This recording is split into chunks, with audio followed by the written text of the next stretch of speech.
Break के बाद स्वागत है आपका। चलिए अब जानते हैं क्या है आज का महा उपाय।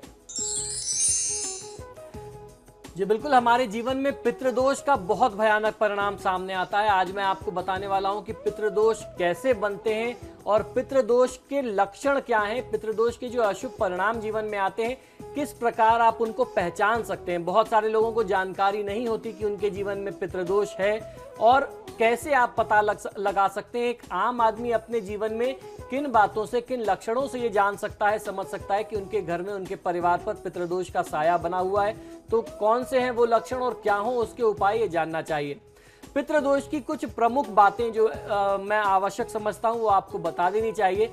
पितृदोष कई कारणों से बनता है। कुछ तो ग्रहों के प्रभाव होते हैं, खासतौर पर सूर्य, चंद्रमा, बृहस्पति, शुक्र। अगर ये पाप ग्रहों के बीच में आ जाएं तो पता लगता है। इनसे आप पता कर सकते हैं कि कुंडली के माध्यम से आप जान सकते हैं कि पितृदोष है।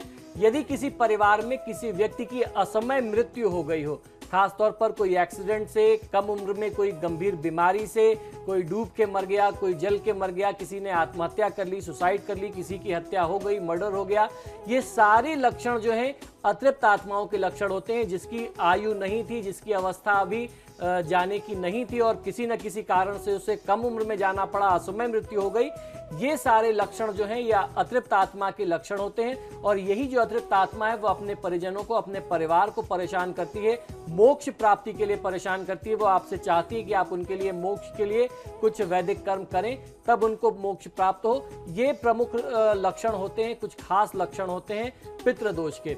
और उसके अलावा कुछ ऐसे लक्षण हैं जिसको हम पहचान सकते हैं हमारे घर परिवार में, जिनसे हम समझ सकते हैं कि पितृदोष है। आइए हम जानते हैं वो लक्षण कौन कौन से हैं।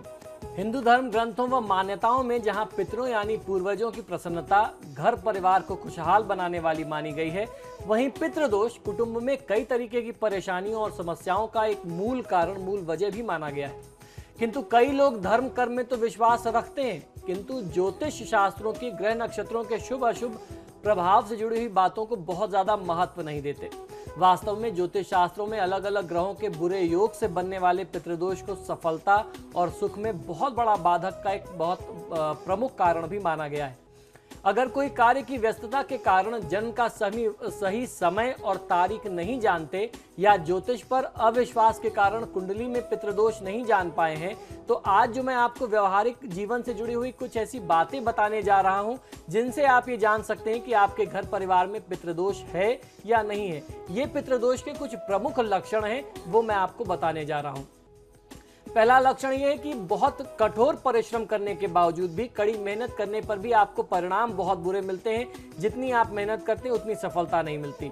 घर परिवार के कोई भी काम पूरा होने वाला होता है, कोई भी किसी भी काम में आपको सफलता मिलने वाली होती है, आपको लगता है कि अब हमारे घर की स्थिति बदल जाएगी, लाभ मिल जाएगा, कुछ अच्छा हो जाएगा, तो अचानक उसमें कहीं ना कहीं से कोई बाधा, कोई बहुत बड़ी रुकावट आ जाती है।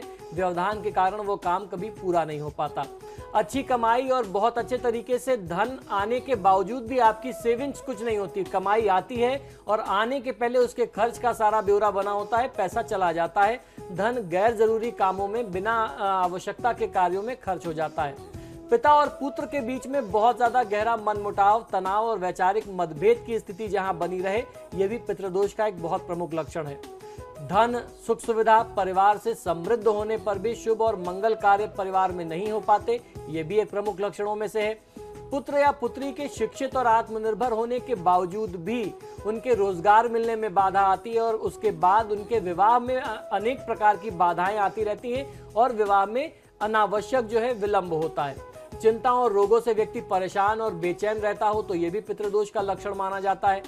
और उसके साथ साथ परिवार में वंश वृद्धि ना होना, जिनका विवाह हो भी जाए उनमें संतान जो प्राप्त होती है वो पुत्र न हो पाना जिससे वंश वृद्धि हो सके, ये भी पितृदोष के कुछ मूल लक्षणों में आते हैं। पितृदोषों के अशुभ प्रभाव से आने वाली इन समस्याओं में यह छोटा सा उपाय मैं आपको बताने जा रहा हूं, ये बहुत ही कारगर सिद्ध होता है। आपको करना यह है कि पितरों की प्रसन्नता के लिए घर के देवालय में आप एक दीपक और अगरबत्ती जरूर लगाया करें। देवस्थान के करीब पितरों की तस्वीर न होने पर भगवान विष्णु के साथ पूर्वजों का स्मरण करते हुए जो मंत्र मैं आपको बताऊंगा, कम से कम 21 बार आपको उसका जाप कर लेना चाहिए। इस मंत्र का जाप आपको नियमित करना चाहिए, आपको बहुत अच्छा फायदा मिलता है। और अगर नियमित ना कर सकें तो कम से कम अमावस्या और एकादशी, उसके साथ साथ गुरुवार के दिन में, यानी 3 इन विशेष तिथियों में आपको इसका जाप अवश्य करना चाहिए।